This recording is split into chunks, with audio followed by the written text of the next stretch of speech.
आज का क्लास हम लोग स्टार्ट करते हैं, ठीक है। और आज जो हम लोग सेल के बारे में बहुत सारे फैक्ट्स जानेंगे। इससे पहले अगर मैं बात करूं तो इसके पहले जो हम लोग बहुत सारे फैक्ट्स पढ़ चुके हैं, जैसे कि on the basis of number of cell, दो टाइप के हमने ऑर्गेनिज्म पढ़ा हुआ था और उनके कैरेक्टरिस्टिक को पढ़ा हुआ था। उसके पहले जो हम लोग ऑर्गेनाइजेशन और सेल के अलग अलग टाइप्स पढ़े हुए थे।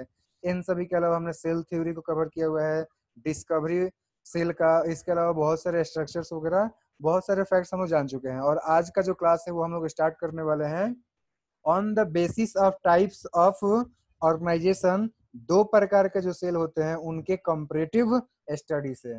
तो प्रोकैरियोटिक सेल और यूकैरियोटिक सेल में हम लोग एक कंपैरेटिव स्टडी करेंगे, एक तुलनात्मक हम लोग अध्ययन करेंगे। तो पहला अगर फैक्ट हम लोग देखें प्रोकैरियोटिक और यूकैरियोटिक के बीच में, तो प्रोकैरियोटिक जो सेल्स होते हैं वो साइज में बहुत ही छोटे होते हैं, जबकि वही अगर बात करते हैं हम लोग यूकैरियोटिक सेल के, तो उनका साइज जो है वो प्रोकैरियोटिक सेल के साइज से काफी बड़ा होता है। नेक्स्ट देखो, न्यूक्लियर रीजन यानी कि न्यूक्लियोइड हो गया, ये जो है आपका न्यूक्लियर मेम्ब्रेन से ढका हुआ नहीं होता है प्रोकैरियोटिक सेल में। जबकि वही बात करेंगे अगर हम लोग यूकैरियोटिक सेल में, तो न्यूक्लियर मटेरियल जो होता है, यानी कि चाहे वो न्यूक्लियाइड हो चाहे न्यूक्लियस हो, वो आपका जो है चारों तरफ से न्यूक्लियर मेम्ब्रेन से घिरा होता है। तो कहना यही है कि यूकैरियोटिक सेल में जो है आपका न्यूक्लियस चारों ओर से न्यूक्लियर मेम्ब्रेन से सराउंडेड होता है। अब इसके आगे देखते हैं, तो ध्यान दो कि क्रोमोसोम जो है वो प्रेजेंट एक ही होते हैं आपका जो है प्रोकैरियोटिक सेल में, जबकि वही अगर हम लोग बात करेंगे यूकैरियोटिक सेल में, तो इसमें more than one chromosome present होते हैं। तो ये तीन फैक्ट्स आपने जाना, चौथा भी जान लिए। अब पांचवा देखते हैं। पांचवा में ध्यान दो कि प्रोकैरियोटिक सेल के अंदर में न्यूक्लियोलस नहीं पाया जाता है, जबकि न्यूक्लियोलस जो है आपका यूकैरियोटिक सेल में पाया जाता है। फिर पांचवा कंपैरेटिव स्टडी ये है कि membrane bound cell organelle prokaryotic cell में नहीं पाए जाते हैं, जबकि membrane bound cell organelle eukaryotic cell में पाए जाते हैं। अब देखो आगे, अगर बात करेगा हम लोग सेल डिवीजन का, तो सेल डिवीजन जो है प्रोकैरियोटिक सेल के अंदर में फीजन या बडिंग के जरिए होता है, यानी कि ए माइटोसिस जो आप लोगों को पढ़ाया गया है ना, तो ए माइटोसिस जो प्रक्रिया होता है, सेल डिवीजन होता है, उस प्रक्रिया के द्वारा होता है सेल डिवीजन प्रोकैरियोटिक सेल में। जबकि वही अगर हम लोग बात करेंगे यूकैरियोटिक सेल में, तो यूकैरियोटिक सेल में जो है आपका माइटोसिस सेल डिवीजन होता है चाहे मायोसिस सेल डिवीजन होता है। तो ये ध्यान रखना है कि माइटोसिस या फिर मायोसिस होता है यूकैरियोटिक सेल में, जबकि जो प्रोकैरियोटिक सेल होता है उसमें जो है ए माइटोसिस सेल डिवीजन होता है, यानी कि उसमें जो है आपका स्पिंडल फॉर्मेशन वगैरह ये सब चीजें नहीं होती है। सिंपल उसमें जो है आपका न्यूक्लियर डिवीजन और साइटो प्लाज्म का डिवीजन होता है, और इस तरीके से प्रोकैरियोटिक सेल में सेल डिवीजन हो पाता है। जबकि यूकैरियोटिक सेल में जो है हमने बताया अभी अभी आप लोगों को कि माइटोसिस और मायोसिस, इन दोनों में से किसी एक प्रक्रिया के द्वारा होता है सेल डिवीजन। ठीक है, तो अब उम्मीद करता हूं कि अगर आपसे कोई भी पूछता है, अगर वो जानना चाहता है कि यूकैरियोटिक सेल और प्रोकैरियोटिक सेल में क्या डिफरेंस है, तो आप लोग बता सकते हो। ठीक है, चलो अब आगे चलते हैं। तो आगे हम लोग जानने वाले हैं, पहले तो मैं कुछ आप लोग को डायग्राम के तहत बता दूं कि कैसा स्ट्रक्चर होता है एक प्लांट सेल का और एक एनिमल सेल का। और उसके बाद से जो है यहाँ पर मैं सिर्फ और सिर्फ आप लोगों को दिखाऊंगा इन सभी सेल ऑर्गेनेल का, या फिर इन सेलों में आपको जो भी चीजें दिखाई दे रही है, एक सेकेंड, इन सेल, क्या हो गया इसको,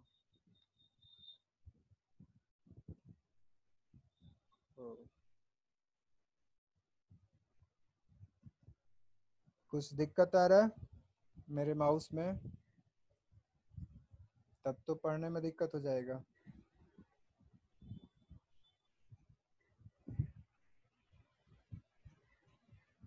क्या हो गया इसको, एक मिनट, बस एक मिनट आप लोग वेट करो, थोड़ा सा माउस में दिक्कत आ रहा है। तो ये हो गया एक एनिमल सेल और ये हो गया एक प्लांट सेल, ठीक है। इन दोनों ही सेलों में आप लोगों को जो है बहुत सारे स्ट्रक्चर्स दिखाई दे रहे हैं, जिसका कि यहाँ पर लेबलिंग भी किया हुआ है, इसमें नाम लिखा हुआ है। तो सिर्फ मैं आप लोगों को इसमें दिखा दूंगा कि ये सेल ऑर्गेनेल ये चीज होता है, और बाकी उन सभी सेल ऑर्गेनेल का या फिर जो भी इस सेल के इन दोनों ही सेलों के पार्ट्स हैं, उनको हम लोग बाद में एक एक करके डीप स्टडी करेंगे। तो चलिए मैं स्टार्ट करता हूँ आप लोगों को बताना। देखो सबसे पहले स्टार्ट करते हैं हम लोग को, जो सेंट्रल पार्ट यहाँ पे दिख रहा है ना, सबसे बीचों बीच में, ये एनिमल सेल का सेंट्रल पार्ट में आपका पाया जाता है न्यूक्लियस, ठीक है। अब देखो ये जो न्यूक्लियस, सॉरी ये जो है आपका न्यूक्लियस हो गया, ठीक है। और इस न्यूक्लियस के सेंट्रल पार्ट में अगर देखेंगे तो वो जो है जिसको मैं बता रहा था, वो एक्चुअली न्यूक्लियोलस हो गया। तो सबसे सेंट्रल पार्ट में ये हो गया आपका न्यूक्लियस, और न्यूक्लियस के सेंट्रल पार्ट में हो गया आपका जो है न्यूक्लियोलस। अब देखो ये जो आपका न्यूक्लियस है, इसके ऊपर जो है आपका न्यूक्लियर इन्वेलप पाया जाता है, ठीक है। और इस न्यूक्लियस इन्वेलप को हम लोग जो है न्यूक्लियर मेम्ब्रेन भी कहते हैं। उसके अंदर में जो ये लिक्विड पाया जा रहा है ना, इसको हम बोलते हैं न्यूक्लियोप्लाज्म। और ध्यान दो कि जो न्यूक्लियर इन्वेलप है, इसके ऊपर बहुत सारे यहाँ पर जो आप लोगों को छिद्र दिखाई दे रहा है। देखो यहाँ पर ये एक छिद्र हो गया, यहाँ पर एक दूसरा छिद्र हो गया, ये एक छिद्र दिख रहा है, यहाँ पर एक छिद्र दिख रहा है। तो ये सब जो आपको पोर दिख रहे हैं, इन सभी पोर को हम बोलते हैं न्यूक्लियर पोर। एक बार फिर से मैं समझा देता हूं दूसरे कलर से। देखो एक्चुअली कलर तो चेंज करने में मुझे दिक्कत होगा, चलो रेड से ही समझो। एक बार फिर से मैं आप सभी को दिखाता हूं। देखो ये जो है एक न्यूक्लियस हो गया, और न्यूक्लियस का जो है ये सबसे जो आखिर का, यानी कि सबसे जो है लास्ट का सबसे बाहरी जो आपका एक लेयर दिखाई दे रहा है, ये है आपका न्यूक्लियर इन्वेलप। तो ये न्यूक्लियर इन्वेलप हो गया, जो कि न्यूक्लियस का सबसे बाहर का पार्ट है। उसके अंदर देखेंगे तो यहाँ पर आप लोग कुछ लिक्विड जैसा स्ट्रक्चर दिखाई दे रहा है, तो इसको हम बोलते हैं न्यूक्लियोप्लाज्म। और इसके सेंट्रल पार्ट में आप लोग को एक गाढ़ा कलर का स्ट्रक्चर दिखाई दे रहा है, ये है न्यूक्लियोलस, ठीक है। तो ये भी आपका जो है न्यूक्लियस का पार्ट है। अब देखो कि ये जो न्यूक्लियस का जो इन्वेलप है, न्यूक्लियर इन्वेलप, इसके ऊपर आप सभी को न्यूक्लियर पोर दिखाई दे रहा होगा। इसी न्यूक्लियर पोर को जो है हम लोग न्यूक्लियर पोर कहते हैं, यानी कि यहाँ पर जो पोर दिखाई दे रहा है उसी को हम लोग न्यूक्लियर पोर कहते हैं। और ये सभी यानी कि चारों स्ट्रक्चर मिल करके और कहलाता है न्यूक्लियस। ये समझ में आ गया। तो चलिए अब अगले दूसरे हम लोग जो है कुछ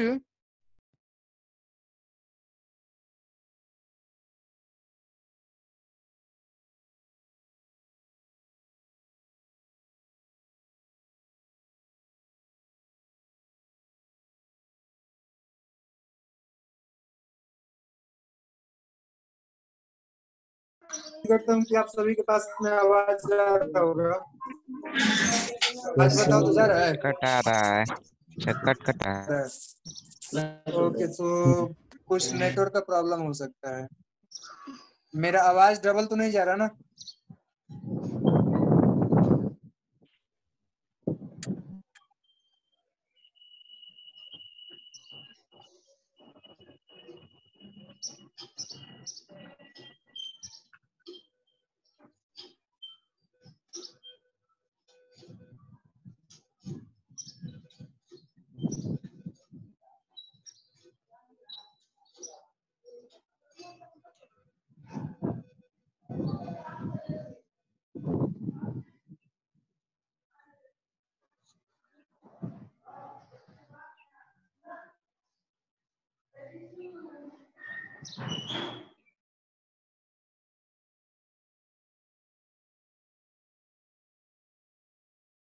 सिट आवाज जा रहा है क्या मेरा? बताओ जल्दी से, आवाज मेरा जा रहा है? Yes sir.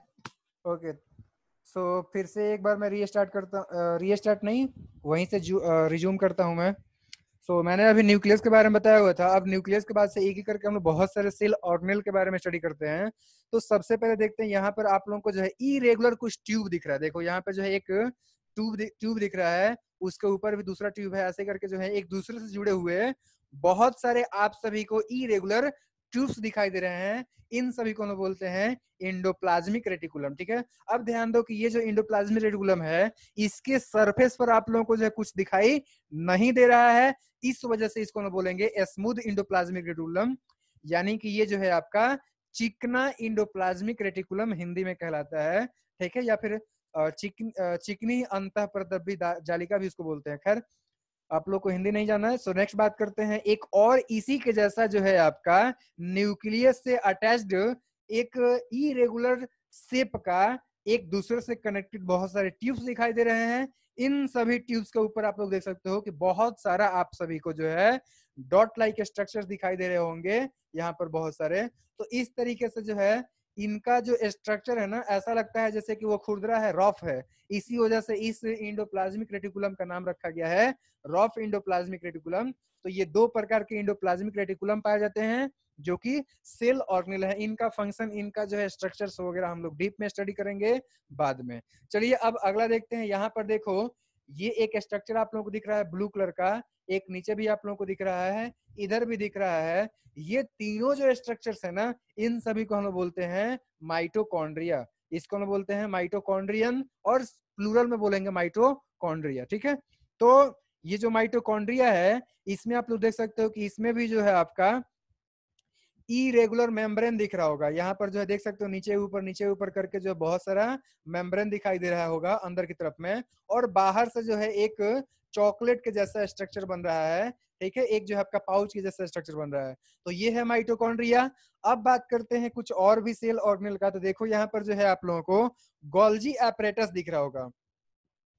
आप लोगों को दिखाई दे रहा होगा कि एक तरफ में जो है ये कॉनकेव शेप, तो एक तरफ में जो है ये आपका कॉन्वेक्स शेप में एक इरेगुलर ट्यूब जो है यहाँ पर दिखाई दे रहा होगा, बहुत सारे गुच्छा है। तो इन सभी को हम लोग बोलते हैं गोल्जी एपरेटस या फिर गोल्जी बॉडी। सो अब नेक्स्ट देखो, यहाँ पर जो है आप लोगों को एक और स्ट्रक्चर दिखाई दे रहा होगा बैग के जैसा, उसको हम लोग पैरोक्सीजोम बोलते हैं।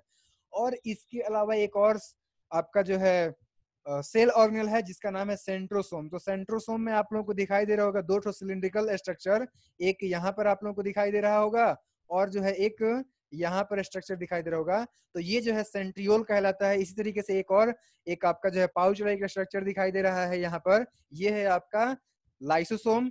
इसी तरीके से बहुत सारे डॉट लाइक स्ट्रक्चर दिखाई दे रहे होंगे आप लोगों को, जो कि है राइबोसोम। इसके अलावा जो है आपका जो सेल का इन्वेलप है, सेल मेम्ब्रेन है, इसके ऊपर जो है एक बाहर के तरफ निकला हुआ एक थ्रेड लाइक स्ट्रक्चर दिखाई दे रहा होगा, जिसको हम बोलते हैं सीलम या फिर सीलिया।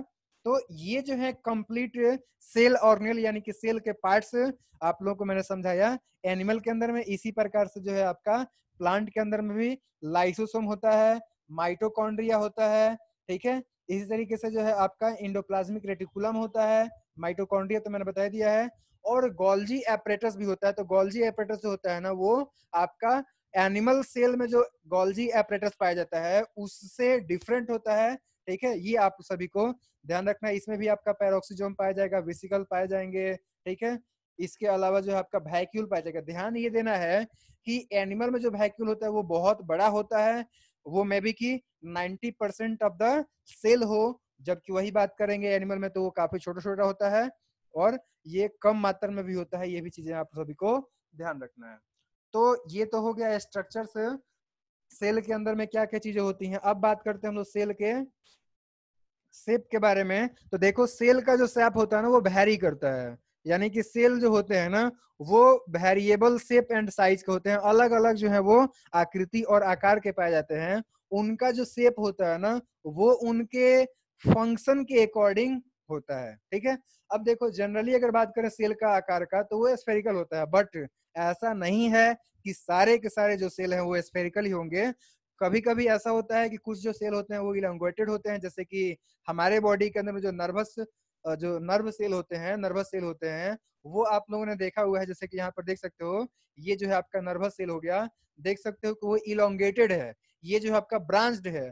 तो कुछ सेल जो है वो आपके इलोंगेटेड होते हैं, कुछ जो है आपके ब्रांच्ड होते हैं, और कुछ जो होते हैं वो आपके जो है डिस्क्वाइडल होते हैं। यानी कि जो है वो डिस्क्वाइडल का मतलब कि डिस्क के जैसा फ्लैट चपटा होते हैं, ठीक है।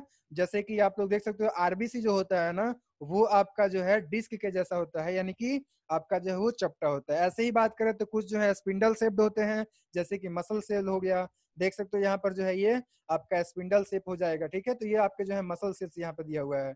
इस तरीके से अलग अलग बहुत सारे शेप के जो है आपके सेल पाए जाते हैं, जैसा कि आप लोग देख सकते हो यहाँ पर स्क्वेमस एपिथेलियल सेल दिखाया हुआ है, सिलिएटेड एपिथेलियल सेल दिखाया हुआ है, जो कि ट्रैकिया के अंदर में पाया जाता है, या फिर दूसरे भी बहुत जगह पे पाया जाता है। मैं आप सभी को टिश्यू वाले चैप्टर में इन सबको बताऊंगा।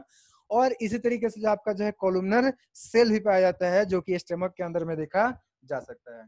तो आपने देखा कि वेरियस टाइप के जो सेल होते हैं। इस तरीके से अगर आगे मैं बताऊं तो आगे बोन सेल होता है, जो कि आपका जो है काफी ब्रांच्ड होता है, ठीक है। कार्टिलेजेस के जो सेल होते हैं, तो इस तरीके से, या फिर स्पर्म हो गया जिसमें कि पूंछ जैसा एक स्ट्रक्चर पाया जाता है, थ्री लाइक स्ट्रक्चर, और ओवम होता है। तो आपने देखा कि बहुत सारे अलग अलग टाइप के, यानी कि different kinds of cell found in human body आपने अभी भी देखा और उसको समझा। चलिए अब आगे देखते हैं हम लोग सेल के साइज के बारे में। तो सेल के साइज के बारे में आप लोग ध्यान रखिए कि अभी मैंने आप सभी को बताया था कि सेल का साइज हो या फिर शेप हो, ये दोनों ही चीजें वैरी करते हैं, वो आपके फंक्शन पे डिपेंड करते हैं। तो देखो सेल का जो साइज होता है वो भी वेरिएबल होता है और डिपेंड करता है वो ऑर्गेनिज्म पर कि वो ऑर्गेनिज्म कैसा है। कुछ जो है वो आपके माइक्रोस्कोपिक होते हैं, जबकि कुछ जो है वो हमारे नेकेड आई से आसानी से विजिबल होते हैं, ठीक है। जैसे कि अंडा होता है वो आपका जो है आसानी से हम लोग देख सकते हैं। देखो अगर बात करें हम लोग अगर साइज का सेल का, तो साइज जो है वो आपका वेरी करता है। वो जो है आपका 0.2 या फिर 0.1 माइक्रोमीटर से लेकर के वो जो है आपका 18 सेंटीमीटर क्या वो एक एक मीटर का होता है, ठीक है। तो ये आप लोग ध्यान रखिए कि ये आपका जो है वेरी करता है 0.2 माइक्रोमीटर से लेकर के वो जो है आपका 18 सेंटीमीटर का हो सकता है, या फिर अगर ह्यूमन बीइंग के अंदर में बात करेंगे तो वो जो है आपका 1 मीटर तक का हो सकता है। चलिए अब आगे कुछ फैक्ट्स बताता हूँ। देखो अगर बात करेंगे किसी एक multi cellular organism, sorry multi cellular, फिर से माउस में कुछ दिक्कत आने लगा। So anyway